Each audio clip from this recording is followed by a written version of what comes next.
Hey, good morning. This is Dr. G. Um, so in this video, it's going to be a sequel to a previous video that I did when I talked about a certain skill. In that video, I said I'll make another video on how to get a good start on how to do that. I talked about businesses and the three things you needed. And I said the first thing you need to know is what you want to do. Like, what are you good at? What do you want to do? Um, Number two, figuring out who you're going to do that for, making an offer to them. And number three is learning how to sell, knowing how to sell. So now I'm going to show you guys how to sell, right? Okay, so I can make many videos on this because selling is very scientific. It's an art and it's a science. I've been I've been in deals, before I was a doctor. I've been in deals where somebody messed up the sale sometime before, and they were kind of weary of the company, and it took me 3 hours of trying to convince somebody. When that sale really should have took maybe 30 minutes, it took me 3 hours to convince the person, and they wound up signing with me. I wound up closing that deal, and then made that customer happy, and they gave me a referral, right? So to make this as simple as possible, right? Um, so let me talk about sales. So somebody's butt clenched up when I said that I was going to make a video on sales, being a salesman, right? And honestly, bad people gave sales a bad rap. Sales is a sales is one of those things where it's like wealth. Like, people think money's bad until they don't have any, right? I mean, well, nobody misses salesmen, but I read a book by Grant Cardone, and he talked about the importance of salesmen and how salesmen, um, when the economy is bad, it's salesmen that save the economy, because a bad economy just means that people are not buying, right? People are scared to lose their money. People are scared to use their money. But when the economy is bad, how do you fix it? You have to circulate that money. Usually the government is adding dollars to the economy in order for people to feel comfortable enough to spend their money again. But really, if people spent their money, even if the economy was bad, and they spent it with a certain group of people, knowing that everybody would circulate that dollar, then that would be a small micro economy. But if we did that on a macro scale, it would be a great economy again. Uh, so when you say, well, the economy's bad on the news, it's a self-fulfilling prophecy, because what are people going to do? They're going to hold on to that money just because they heard that. And then nobody's going to spend money. So it really is going to become a bad economy. But people are the economy. Salesmen and saleswomen, salespeople, I'll say salesmen just, yeah. So salesmen and women, they stimulate the economy, right? I really believe a true definition of a salesman, uh, in the simplest form, is a person that can help you make the right decision when you're scared to. A great salesman will have a product that they believe in, a product that they will have for themselves. A great salesman would sell a product that they truly believe in, and they would see a person that really needs it and get that person out of their own way in order to get that product and change their lives, right? Now, it doesn't have to be that big, but as a salesperson, you have to see a problem and you have to carve out a solution. And usually between the person and where they're trying to go, your product has to be in the middle, right? And so, or if a person has this, a person is here and then they're trying to get here, and this is happiness, but they have this obstacle in the middle, then your product should either eliminate that obstacle or circumvent that obstacle to get them to that end result with less resistance. That's how you sell, right? So, and you sell based off of a need, right? So let's just talk about this pen. So you guys saw Wolf of Wall Street, and at the beginning of the movie, he asked one of his friends, one of his business partners, yo, sell me this pen. And the dude says, hey man, he says, yo, hey, can you sign this for me? And he's like, I don't have a pen. He's like, okay, there we go. And gave him the pen. And he was like, good job. I forgot what he asked him to sign. It was a piece of paper, but Leonardo DiCaprio didn't have a pen. So he said, hey, sell me this pen. And then his friend, Leonardo DiCaprio's friend, was like, yeah, let me see that pen real quick.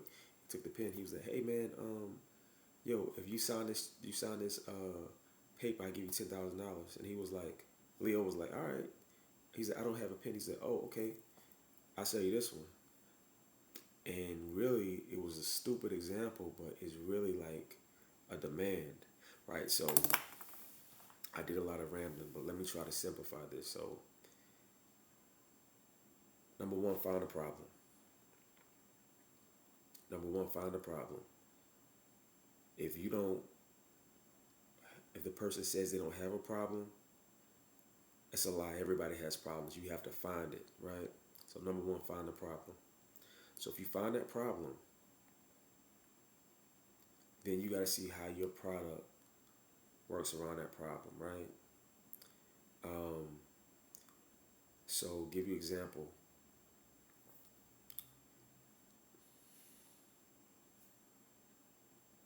I sold AT&T, fiber optic internet. I sold it in Miami, and we had a pitch. So there was a problem. We had fiber optic internet. I was with AT&T. Competitor was Comcast. With Comcast, we knew that there wasn't a direct line of internet, and it was slower. And people's internet speeds, they their internet speeds varied because why they were sharing that internet with they're sharing that internet connection with the same people on the same block that had the same internet company, whereas AT&T had fiber optic internet. It was brand new. It was a direct line to your house. It was a fiber optic cable, so it was faster, right? So when I knocked on the door, first thing was I knew the problem. I knew people were having issues with their internet, you know, but some people didn't care. But how do you make somebody care? You show them the problem and you show them how big that problem can get. And so I might have said, hey, knock, knock. Hey, I'm so and so. I'm in a neighborhood. A lot of people have been having problems with their internet um, with a certain company, Comcast. Are you with Comcast? And some people would be like, oh, yeah, I'm with Comcast, but I'm good. A lot of people had problems, but some people were like, yeah, I'm good with Comcast. I was like, okay, cool. What do you like about it? Oh, well, I like the price. It's good internet, whatever. I'm like, okay. And I would say, what's your speed?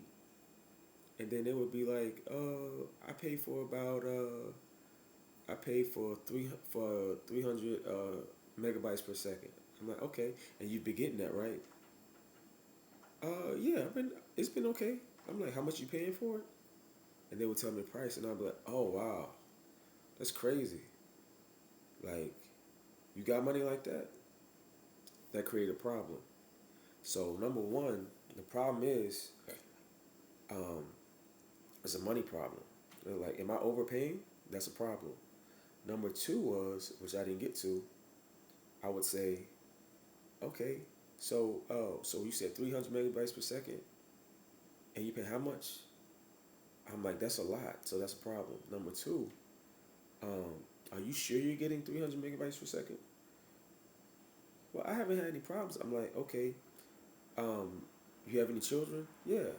Okay. Do they have any, does anybody play video games? Because video games take up a lot of internet. Yeah. Yeah, they have video games. Okay, have you noticed that your internet, has your internet ever been slow since you've been on Comcast? But now that I think about it, sometimes, yeah. Bam, that's another problem. Okay. And then I ask a question. Notice everything I'm doing, I'm asking questions. And as a salesperson, you have to ask questions and you get answers. And you formulate a plan based off of those. You formulate a sales pitch based off of those answers that you get. But you should only be selling a product that can help people and one that you believe in. So I talked about the price. I talked about slow internet. And then I say, okay, when's the last time you did an internet check? Have you done an internet check? A speed check? No. So I take out my phone and I say, how many megabytes per second are you getting? They say 300. You sure? 300. And if I'm with a Comcast customer, most times if I do that internet check, if it's 300, it may come up to about 75 megabits per second or 100. Sometimes it'll be right. Sometimes it'll be, a lot of times it'll be a lot lower speed than what they're paying for. And I say, you sure 300 megabits per second? They're like, yeah. And I show them and said, why are you only getting 75? I'm like, and now I ask them a question. Now, how did I know to do that? And then I tell them, you're not the only one on your block that has these internet problems because all you guys are sharing internet, right? And I say, so, and then I make an offer. So I say, okay, so you're paying, so I tell them, so you're paying this much money, you're paying too much money for internet that's not the fastest, and you're being ripped off because they're telling you you're paying for it, you're getting this much, but you're not getting this much, right? I create a problem. Now I have a solution. I say, let me ask you a question. What if I could lower your price, get you better internet, faster internet with no contract? Because usually with people in Comcast, they're in a contract. So they're like, oh, really? What are you talking about? Then I would say, hey, you got a bottle of water? I asked for a bottle of water because they would give me. So by giving me a bottle of water, we kind of feel they feel connected to me. Now they're invested because they gave me something. I say, you have a bottle of water real quick? Okay. Um, yeah. Hey, tell you what. I'll show you something. You got 2 minutes? Can we sit inside? And I direct them to where I want to go. Everything in sales is a purpose, right? You don't want to sit at somebody's door just talking. You want to move it because people have short attention spans. So I broke down this process for you guys, but just in doing that, but when I do that in person, it's a lot faster. I know what I'm going to do. I know what I'm going to say. It's very fast. And usually by about 60 seconds, I shoot to get inside the house. Hey, you mind if I sit right here? Hey, you mind if we sit here like 2 seconds, like 2 minutes to talk? It's not gonna be 2 minutes, more than likely, because they're gonna want to talk and find out more. And then I say, listen, so you're paying this much. And you want to make sure you write things down. You're paying this much for this much internet this month. You're paying this much for your internet. You're supposed to have this speed. You're having troubles with this, and you write down a list of problems, and you let them see those problems with their eyes, because nobody believes anything that's said. We only believe what we see, and we can see words better than we can hear them. So write down all the problems, write down the numbers, write down the price, and then I will go on to the other side and say, okay, I can give you fiber optic internet at this price, no contract. It's brand new, straight line connection to your house. It's with a much better company, AT&T. Um, And usually when I say AT&T, a lot of people are like, no AT&T. But I've still sold people because I believed in my product. Um, and so you go down the list and you make what you're offering, you make that problem list very, very long on one side, and you make all the benefits and advantages of your product on the other side to where they look at it and like, I see bad, I see hella bad, and I see good. And then you say, does this sound good to you? And they say, yeah. You got your ID and your credit card. That's the next step. You don't ask them if they want to buy. You assume that they want to buy. As a salesperson, you are a leader. As a salesperson, you are a leader. You find a problem, become the solution, and lead them along the way. That's why it's called a sales process. It starts with a problem, figuring out that problem, figuring out your prospect, okay? Then figure out their specific problem and how your product is going to find out their specific problem, where their goal is, and figure out how your product is going to get them to their goal easier with less resistance. All right, when you show them how to do that, the next step is closing the deal. It's two different things. You can sell and not close a deal. You don't close until you have a signature or agreement. You can sell all day, but if you sell, you can sell and not make any, you can try to sell all day and not make money. You don't make money unless you close. The way you close is like I did. I would knock on the door. I would introduce myself. I would say why I was there, what my purpose was. I would ask questions. Okay. Yeah, I would get rejected sometime, but that's just part of it. So it's a numbers game as well. But the better your pitch becomes, the less people are going to resist you and reject you. Right? Find out the problem, knock on the door, introduce yourself, talk to them, create a problem. So find out the general problem, which if you decide to sell a product, there should be a general problem that you're trying to solve. So find your prospect, knock on the door. I knocked on the door. I would talk, introduce myself, tell who I am, why I'm there, ask questions ask questions that I already know the answer to.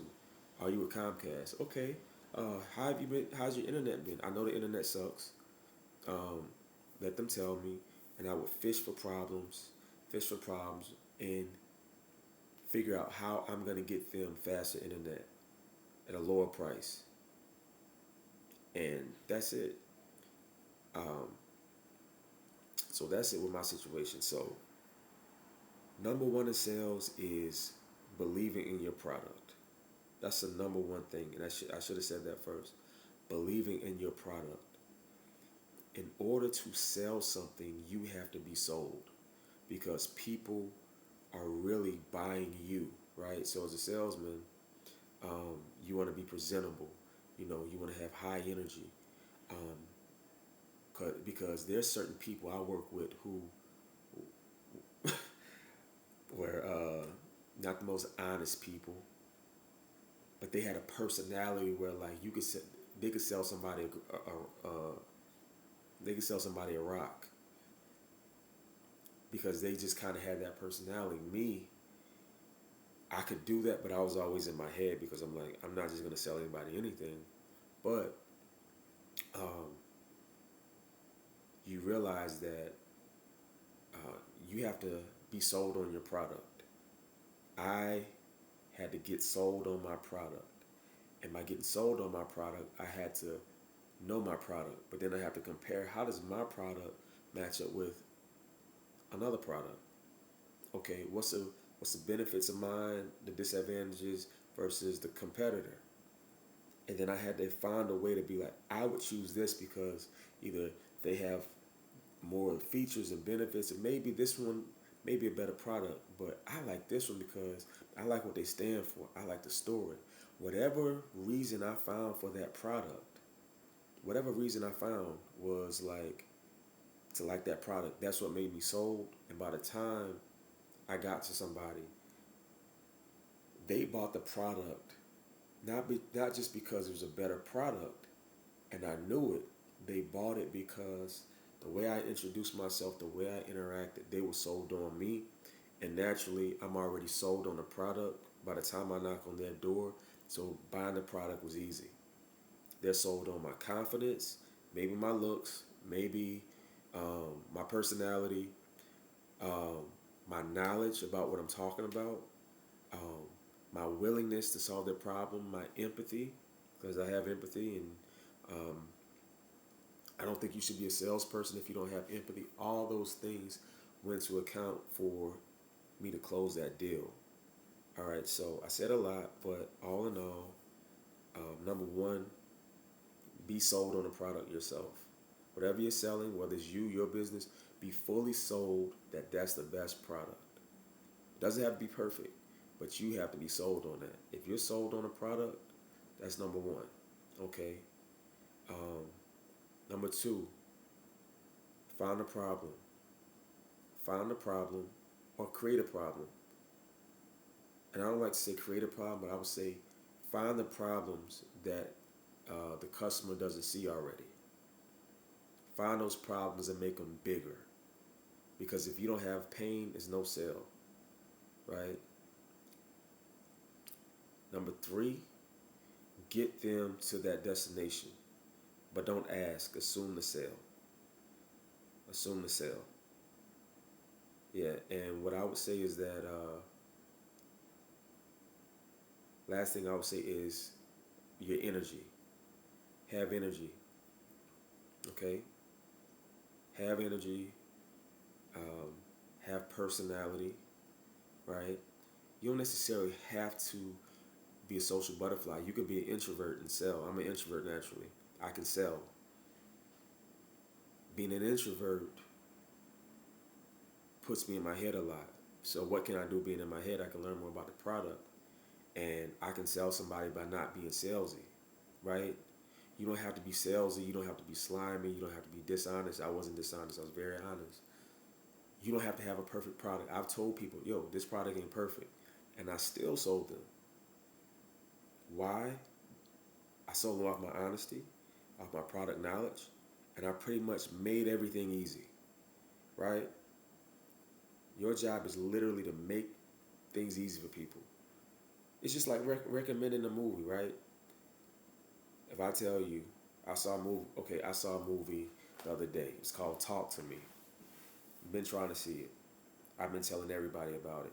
Like, yo, man, this movie's pretty good. It was a foreign movie, scary movie. It ended pretty good. Like, I like this movie. And I was telling people about it, and um, the more I was sold on the movie, the more people was like, oh, that sounds cool. That sounds cool, right? It was easy for me to sell this movie because I liked it. But it would be much harder for me to sell if I didn't like it. If I tried to lie or whatever. People know when you're lying. But when you have passion and conviction about something, people buy into that because really we're all the same. No matter your color, whatever. All humans really want the same thing. We want to feel good. We want to enjoy life. We all want the same things. And we're all connected in a way. And when we can realize that that person that has the money you're trying to get, when you realize that it's something that they're looking for, and you're able to relate with them, and you come to care about them, people feel that. And you realize being a salesman isn't slimy. If you're selling the right product and you're being honest, it's something you believe in. Being a salesman is not. It's not a slimy job. It's actually a noble job when you're doing it the right way. You know, like a life insurance salesman. A life insurance salesman, that's something people need, but people don't want to talk about that. So it's like, how as a salesman can you warm people up to be able to talk about those tough things that's going to set their family up in the long run. Now, I think a lot of other insurance is scammy, and I think a lot of it's unnecessary, but when it comes to life insurance and burying somebody and taking care of your family, having your family taken care of, after you pass away, all that stuff is important. I learned that last year when my father died. And that's the only way we were able to bury him. Um, but a life insurance salesman can have those hard conversations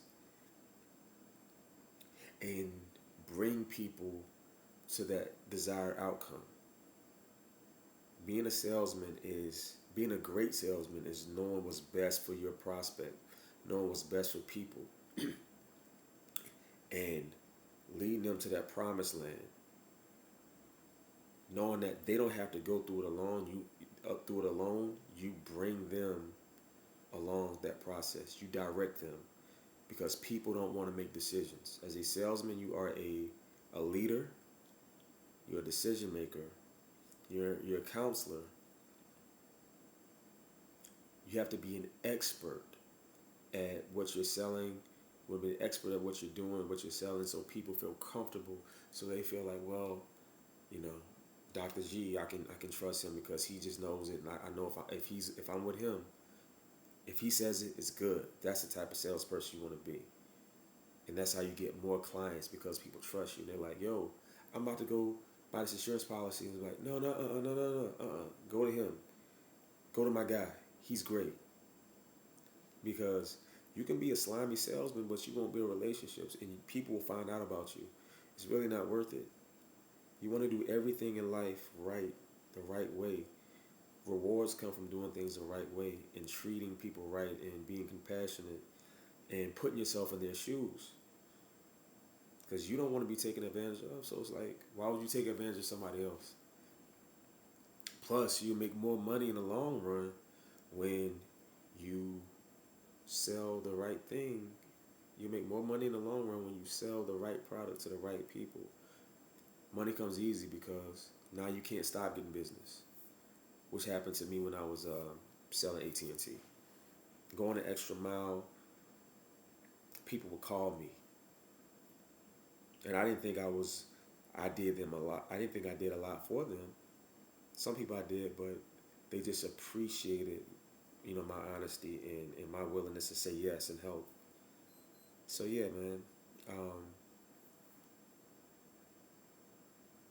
So sales, you know, sales. You need that in anything in life. Even I'm a doctor. If my patient is not sold on what I'm telling them, they're not going to do what I ask them for their own health. If they don't believe I know what I'm talking about, and they don't believe that I care about them, they're not going to listen to me. So in a sense, I have to, well, not in a sense, I do have to sell. I can't just know medicine and medications and pathology. I have to know how to sell.